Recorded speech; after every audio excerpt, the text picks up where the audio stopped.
نحمده ونصلي على رسوله الكريم أما بعد فأعوذ بالله من الشيطان الرجيم بسم الله الرحمن الرحيم كل نفس ذائقة الموت وإنما توفون أجوركم يوم القيامة فمن زحزح عن النار وأدخل الجنة فقد فاز وما الحياة الدنيا إلا متاع الغرور. وقال النبي صلى الله تعالى عليه وسلم الكيس من دان نفسه وعمل لما بعد الموت والعاجز من أتبع نفسه هواها وتمنى على الله أو كما قال عليه الصلاة والسلام. درود شریف پڑھو. اللهم صل على سيدنا ومولانا محمد وعلى آل سيدنا ومولانا محمد وبارك وسلم. اللهم صل على سيدنا ومولانا محمد وعلى آل سيدنا ومولانا محمد وبارك وسلم. اللهم صل على سيدنا ومولانا محمد وعلى آل سيدنا ومولانا محمد وبارك وسلم. میرے عزیز بھائی اور بزرگوں، آج رمضان کا آخری جمعہ ہے جس کو جمعۃ الوداع کہا جاتا ہے. ابھی کچھ ہی دنوں کی بات ہے کہ جب رمضان شروع ہوا تو ہم نے استقبال رمضان کے نام سے پروگرام کیا کہ رمضان کا بابرکت مہینہ آ چکا ہے اور ہم اس کی قدر کرنے کی کوشش کریں گے. لیکن آج وہ وقت آ گیا کہ آج یہ رمضان کا آخری جمعہ ہے اور ہو سکتا ہے کہ آخری دن بھی ہو. اور قدر کی جتنی راتیں تھیں 21, 23, 25, 27 اور 29 یہ ساری راتیں بھی گزر چکی. خوش نصیب ہے اور قسمت والا ہے وہ انسان جس نے رمضان کے بابرکت مہینے کی قدر کی، رمضان کے ان بابرکت دنوں میں روزے رکھے، رمضان کے بابرکت مہینے میں نمازیں پڑھی، رمضان کے بابرکت مہینے میں تراویح قرآن سے پڑھی. اس لیے کہ وقت تو سب پر گزرا، جس نے روزے نہیں رکھے اس پر بھی رمضان کا مہینہ گزر گیا، اور رمضان کا مہینہ اس شخص پر بھی گزرا جس نے رمضان کے روزے رکھے. رمضان کا مہینہ اس شخص پر بھی گزرا جس نے نمازیں پڑھی. رمضان کا بابرکت مہینہ اس شخص پر بھی گزرا جس نے ایک بھی نماز نہیں پڑھی. رمضان کا مہینہ اس آدمی پر بھی گزرا جس نے مکمل تراویح پڑھی. رمضان کا مہینہ اس شخص پر بھی گزرا جس نے ایک بھی تراویح نہیں پڑھی. رمضان کا مہینہ اس شخص پر بھی گزرا جس نے قرآن کی تلاوت کی. رمضان کا بابرکت مہینہ اس آدمی پر بھی گزرا جس نے قرآن کی ایک آیت بھی نہیں پڑھی. رمضان کا بابرکت اس شخص پر بھی گزرا جس نے رمضان کے مہینے میں نوافل پڑھ کر اللہ تبارک و تعالیٰ کو راضی کیا، توبہ کی. اور رمضان کا مہینہ اس غافل انسان پر بھی گزرا جو اللہ کے دربار میں ایک سجدہ بھی نہیں کر سکا. میرے عزیز بھائیو، قرآن کریم میں اللہ تبارک و تعالیٰ فرما رہے ہیں کل نفس ذائقۃ الموت، کہ اس دنیا میں جو بھی انسان آیا ہے اسے ایک نہ ایک دن یہ دنیا چھوڑنی ہے. اگر وہ دنیا چھوڑنا نہیں چاہے گا پھر بھی زبردستی یہ دنیا چھوڑائی جائے گی. موت کا مزہ اسے چکھنا ہے اور اللہ کے دربار میں جا کر اس کو حساب دینا ہے. اللہ تعالیٰ فرما رہے ہیں کہ دنیا کے لوگوں، انسانوں، تم یہ سمجھتے ہو کہ کامیاب وہ شخص ہے جس سے دنیا مل گئی، کامیاب وہ آدمی ہے تم یہ سمجھتے ہو کہ جسے نوکری مل گئی، یا کامیاب وہ شخص ہے کہ جس کے رہنے کے لیے بہترین محل اور بہترین مکان ہے. تم کامیاب اس شخص کو یہ سمجھتے ہو کہ جس کے چڑھنے کے لیے بہترین گاڑی ہے. اللہ تبارک و تعالیٰ فرماتے ہیں کہ میرے نزدیک کامیاب وہ نہیں ہے کہ جس کے پاس مال ہے، دنیا اکٹھی کر رہا ہے، نہیں، اللہ تعالیٰ فرما رہے ہیں کہ فمن زحزح عن النار وادخل الجنة فقد فاز، کہ جو شخص جہنم کی آگ سے بچا لیا گیا، دوزخ سے بچا کر اور جنت میں داخل کر دیا گیا، اللہ تعالیٰ فرماتے ہیں کہ وہ میری نظر میں کامیاب ہو گیا۔ جی ہاں، آج ہم نے اس دنیا کے اندر رہتے ہوئے آج کا انسان اللہ رب العزت سے اتنا دور ہو گیا، پیارے نبی صلی اللہ علیہ وسلم کے پیارے طریقوں سے اتنا دور ہو گیا کہ آج انسان اس دنیا کو ہی سب کچھ سمجھ بیٹھا ہے، اور اپنے ہر مسئلے کو، اپنے ہر کام کو وہ اسباب کے دائرے میں رہ کر حل کرنا چاہتا ہے، وہ اپنے ہر کام کو پیسوں کے ذریعے سے حل کرنا چاہتا ہے، حالانکہ اس کا ہر کام پیسوں کے ذریعے سے حل نہیں ہو سکتا ہے، اس کی ساری تمنائیں اس دنیا میں پوری نہیں ہو سکتی ہے۔ ہاں، اسباب کی دنیا میں رہ کر اسباب ضرور کمانا ہے، مال کمانا ہے، لیکن مال سے دل نہیں لگانا ہے۔ اگر دل لگانا ہے تو اللہ اور اللہ کے رسول صلی اللہ علیہ وسلم سے لگانا ہے۔ ہارون رشید ایک بادشاہ گزرا ہے جس کے ایک علاقے پر حکومت تھی، اس کا ایک نیک پارسا بچہ تھا، نوجوان لڑکا تھا، اس کے دل میں اللہ اور اللہ کے رسول صلی اللہ علیہ وسلم کی محبت اور عظمت بس چکی تھی، اسے دنیا اچھی نہیں لگتی تھی، وہ ہر وقت اپنے رب کو، اللہ کو راضی کرنے میں لگا رہتا تھا۔ ایک مرتبہ ایسا ہوا کہ ہارون رشید کا دربار لگا ہوا ہے، اس کے فوجی اور اس کے سلاکار اور اس کے سپاہی اس دربار میں بیٹھے ہوئے ہیں، اس محل میں بیٹھے ہوئے ہیں، اتنے میں وہ اس کا نیک نوجوان جو لڑکا ہے وہ اس دربار میں آ گئے۔ تو اس کے جو درباری تھے، اس کے جو سلاکار تھے، وہ یہ کہتے ہیں کہ بادشاہ سلامت، آپ کے بیٹے نے آپ کی عزت کو تار تار کر دیا ہے، آپ کو ذلیل کر رکھا ہے، آپ اتنے بڑے بادشاہ ہیں اور آپ کا یہ بیٹا ہے بالکل جو ہے سادے کپڑے پہنے ہوئے ہیں اور سادہ زندگی، اور دنیا سے اس کا کوئی لینا دینا نہیں۔ کہتے ہیں کہ وہ اللہ کا ولی تھا، اللہ سے اس کا دل لگا ہوا تھا۔ جب اس کے سپاہیوں نے یہ بات کہی تو وہاں پر بیٹھا ہوا وہ نوجوان اللہ سے عرض کرتا ہے، اے میرے رب، آپ قادر مطلق ہے، اس محل کے پاس میں یہ جو پرندہ بیٹھا ہے اس کو آپ حکم فرمائیے یہ میرے کندھے پر آ کر بیٹھ جائے۔ اللہ نے اس پرندے کو حکم دیا، ہارون رشید کا نوجوان بیٹا اس دربار میں بیٹھا ہوا ہے، محل میں بیٹھا ہوا ہے، وہ پرندہ آیا اور اس کے کندھے پر آ کر بیٹھ گیا۔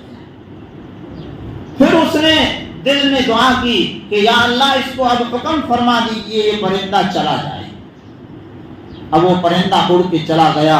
اس کے جو درباری بیٹھے ہوئے تھے وہ سمجھ گئے کہ یہ معمولی انسان نہیں ہے، بلکہ اس کا تعلق اللہ سے بہت مضبوط ہے، ورنہ پرندہ جو ہے آئے اور کندھے پر بیٹھے اور پھر چلا جائے، ایسا نہیں ہو سکتا ہے۔ یہ اس اللہ کے ولی کی کرامت تھی۔ پھر اس بیٹے نے کہا کہ ابا جان، میں تمہارے دربار میں رہ نہیں سکتا، تمہیں جو ہے دنیا کی زیادہ فکر ہے، یہ کہہ کر وہ وہاں سے چل دیا اور ایک جگہ جا کر اس نے جھونپڑی میں اللہ کی عبادت شروع کر دی۔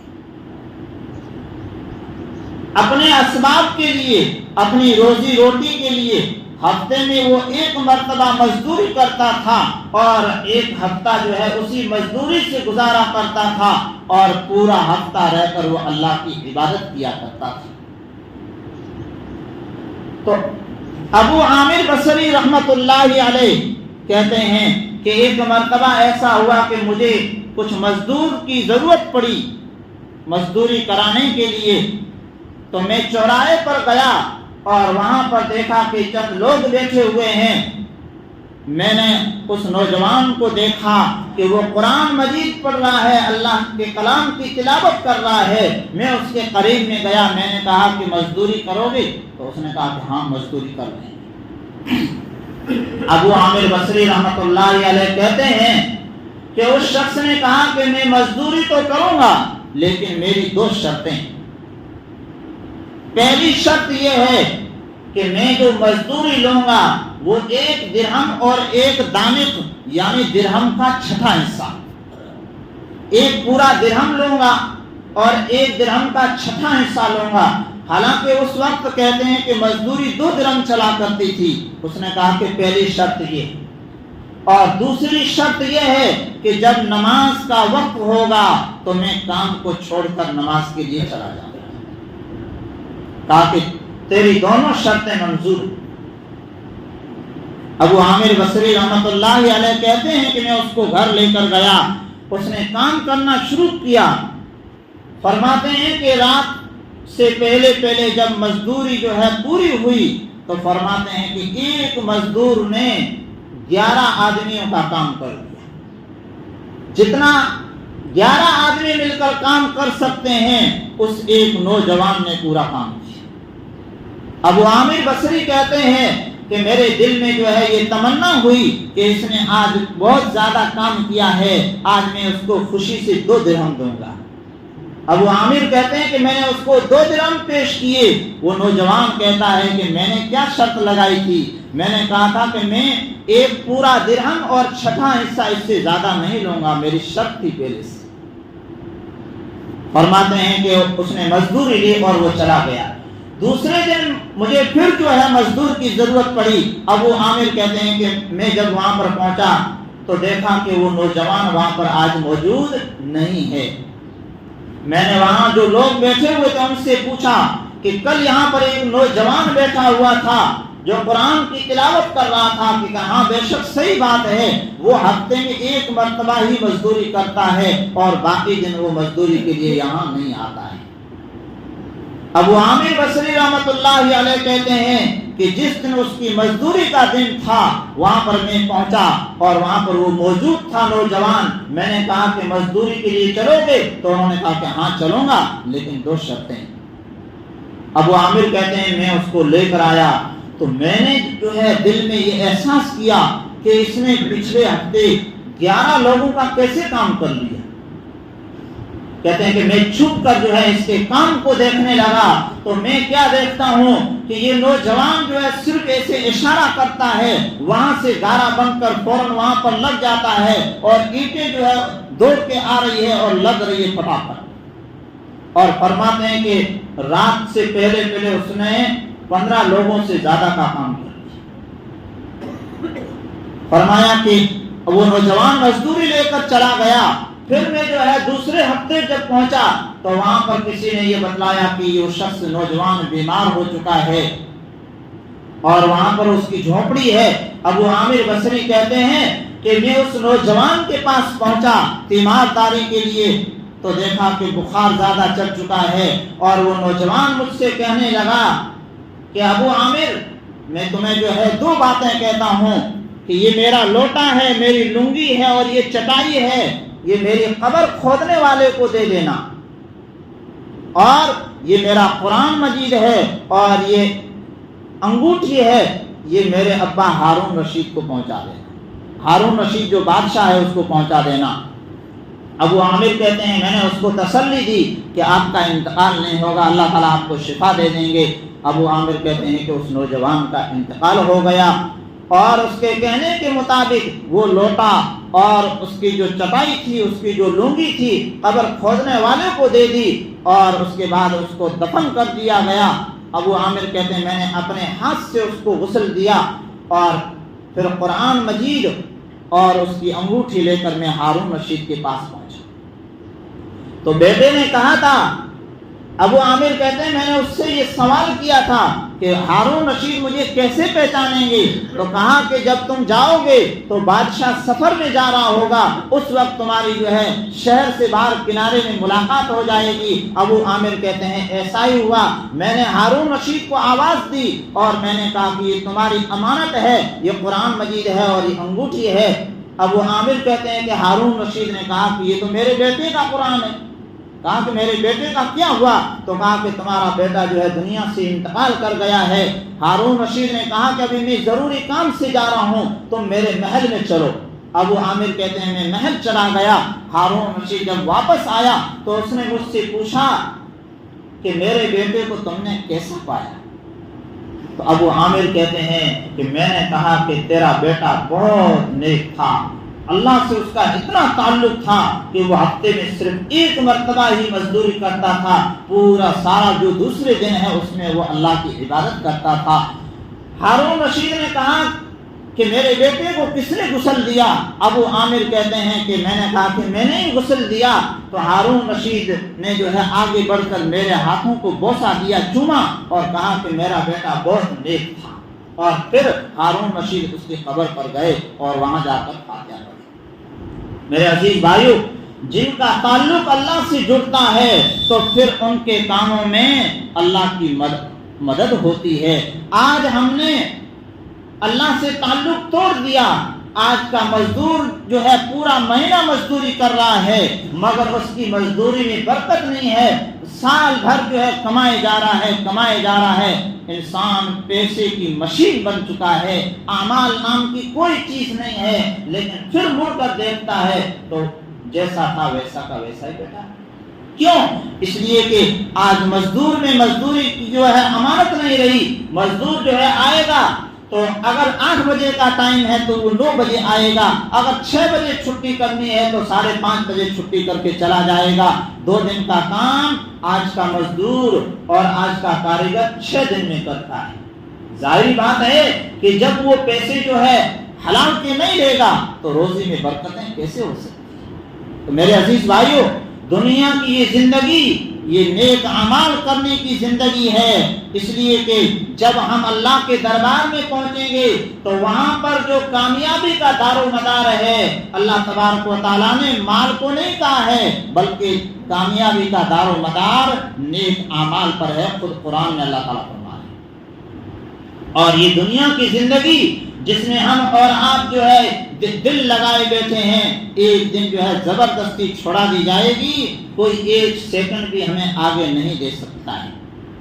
ملکہ ازبکستان کی رانی ملکہ، اس کا جب موت کا وقت قریب آیا تو وہ کہنے لگی کہ اگر مجھے کوئی 1 منٹ بھی اگر اپنی زندگی کا دے سکتا ہے تو میں اس کو لاکھوں جو ہے ریال دے سکتی ہوں، لیکن میرے عزیز بھائیو زندگی کا 1 منٹ بھی کون دے سکتا ہے؟ کیوں؟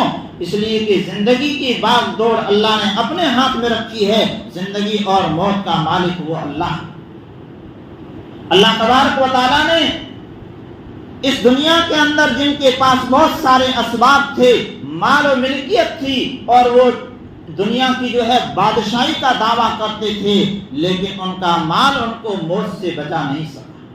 مائیکل جیکسن جس کے بارے میں آتا ہے کہ وہ امریکہ کا نوجوان جس نے پہلا البم بنایا تو 6 کروڑ لوگوں نے اس کو جو ہے پسند کیا اور وہ راتوں رات جو ہے اربوں روپے کا مالک بن گیا۔ پھر اس نے جو ہے دل میں یہ تمنا کی کہ میں اس دنیا کے اندر 150 سال کی زندگی جی کر جاؤں گا۔ اس نے اس کے لیے اسباب کیے، اس نے اپنا محل جو بنایا وہ ہاسپٹل کے پاس میں بنایا، اور بہت سارے لوگوں کو اس نے اپنے پاس جو ہے مزدوری دے کر رکھا تھا کہ اگر مجھے کسی جسم کے عضو کی ضرورت پڑے گی تو اس کو جو ہے فوری طور پر ملے گا۔ آنکھ والے کو کہہ رکھا تھا کہ تجھے میں مزدوری دوں گا لیکن مجھے آنکھ کی جب ضرورت پڑے گی تو تجھ سے بھی جائے گی، تو یہاں بیٹھا ہے۔ اسی طریقے سے دل والے سے کہا کہ اگر میرا دل کام کرنا چھوڑ دے تو تجھ سے دل لیا جائے گا۔ اس طریقے سے اس نے 24 سے زیادہ لوگوں کو اپنے پاس رکھا تھا، اور 2 درجن سے زیادہ اس نے ڈاکٹر وہاں پر جو ہے اپنی تنخواہ دے کر جو ہے رکھے تھے کہ اگر مجھے ضرورت پڑے گی تو یہ فوری طور پر میرا علاج کریں گے۔ تو کہتے ہیں کہ ایک مرتبہ ایسا ہوا اور اس نے بہت سارے جتن کیے، وہ ماسک پہنتا تھا اور دوری جو ہے 6 فٹ نہیں بلکہ 12 فٹ کی رکھتا تھا، قریب بھی نہیں آتا تھا آدمی کے۔ ایک مرتبہ اچانک ایسا ہوا کہ اس کے دل میں جو ہے درد ہو گیا۔ ڈاکٹروں نے جو ہے اس کو دیکھا اور کہا کہ فوری طور پر اس کو ہاسپٹل پہنچایا جائے۔ اور وہاں پر پہنچایا گیا، اور 11 منٹ کے اندر اندر وہ 47 سال کی عمر میں دنیا کو چھوڑ کر چلا گیا۔ جس نے اتنے سارے جتن کیے، جس نے جو ہے اتنے سارے اسباب بنائے، وہ موت سے بچ نہیں سکا، تو ہم اور آپ کیسے بچ سکتے ہیں؟ کہتے ہیں کہ جب گوگل پہ جس دن اس کی موت ہوئی تو گوگل پہ جب اس کو سرچ کیا گیا، تلاش کیا گیا، تو گوگل جو سائٹ ہے وہ بھی ہینگ ہو گئی تھی۔ اتنے سارے لوگوں نے جو ہے یہ جاننا چاہا کہ جو ہے مائیکل جیکسن کیسے مر گیا۔ وہ یہ کہا کرتا تھا کہ میں 150 سال جو ہے زندہ رہوں گا، مگر وہ 50 سال بھی پورے نہیں کر سکا۔ تو میرے عزیز بھائیو، ہم اس دنیا میں رہتے ہوئے اگر کامیابی چاہتے ہیں تو ہم اللہ تبارک و تعالیٰ کے حکموں پر چلیں، اللہ کے پیارے حبیب صلی اللہ علیہ وسلم کے پیارے طریقوں پر چلیں تو ہمیں کامیابی مل سکتی ہے۔ رہا روزی کا مسئلہ تو ہم اللہ کی ذات پر یقین تو بھی تو کریں، اللہ تبارک اسباب کے دائرے میں رہ کر کریں، لیکن یقین ہمارا اللہ کی ذات پر ہونا چاہیے۔ جب یقین ہوگا تو پھر اللہ تبارک و تعالیٰ کی جانب سے مدد ضرور آئے گی۔ حضرت دانیال علیہ السلام ایک نبی گزرے ہیں، فرماتے ہیں کہ بخت نصر بادشاہ کا زمانہ تھا، اور یہ بادشاہ جو بڑا ظالم تھا، اس نے حضرت دانیال علیہ السلام کو کنویں کے اندر ڈال دیا، کنویں کے اندر ڈال کر اور وہاں پر جو ہے باندھ دیا۔ اللہ تبارک و تعالیٰ کو جو ہے یاد کر رہے ہیں، اور وہاں پر اللہ کے ذکر میں حضرت دانیال علیہ السلام مشغول ہیں۔ شام میں ایک دوسرے نبی رہتے تھے، حضرت آرمیہ علیہ السلام۔ اللہ تبارک و تعالیٰ نے ان پر وحی کی اور فرمایا کہ میرا نبی دانیال کنویں کے اندر بیٹھا ہوا ہے، تم یہاں سے کھانا بنا کر اور لے جاؤ۔ تو حضرت آرمیہ علیہ السلام کنویں پر پہنچے اور وہاں پر حضرت دانیال علیہ السلام کو آواز دی، تو فرمایا کہ اللہ تبارک و تعالیٰ نے حضرت دانیال علیہ السلام کو کنویں کے کنارے پر لا کر بیٹھا دیا، اور وہاں پر انہوں نے رہ کر کھانا کھایا۔ تو فرمایا حضرت دانیال علیہ السلام نے کہ بے شک جو اللہ کو یاد کرتا ہے اللہ رب العزت اس بندے کو کبھی بھولتا نہیں ہے۔ میں کنویں کی گہرائی میں بیٹھا ہوا تھا، مگر میں اللہ کو یاد کر رہا تھا، میرے رب نے میری روزی کا انتظام کر دیا۔ تو میرے عزیز بھائیو، یہ رمضان کا بھی جو ہے آخری، بس غالباً آخری موقع، یہ آخری دن ہے۔ آئندہ سال ہم میں سے کون رہے گا کون نہیں رہے گا کون جانتا ہے۔ پچھلے سال کچھ ساتھی موجود تھے، اس سال وہ نہیں ہے، تو آئندہ سال ہم رہیں گے یا نہیں رہیں گے، یہ وقت ہے، اس میں ہم اللہ تبارک و تعالیٰ سے توبہ کر لیں، اپنے گناہوں کی جو ہے معافی مانگ لیں۔ آج ہی یہ گھڑیاں جو ہے قبولیت کی گھڑیاں ہیں، اس وقت میں ہم اپنے رب کو راضی کر لیں، تاکہ اگر موت آئے تو ہم اس حال میں دنیا سے جا رہے ہوں کہ ہمارا رب ہم سے راضی ہو، اور اللہ تبارک و تعالیٰ راضی ہو کر جنت کا فیصلہ فرما دے۔ اللہ تبارک و تعالیٰ سے دعا ہے کہ اللہ رب العزت ہمیں عمل کرنے کی توفیق عطا فرمائے اور قرآن سے محبت عطا فرمائے۔ قرآن کے بارے میں نے پچھلے ہفتے بھی 2 ہفتے سے بات کر رکھی ہے۔ اللہ تبارک و تعالیٰ ہمیں قرآن کی عظمت عطا فرمائے، آمین یا رب العالمین۔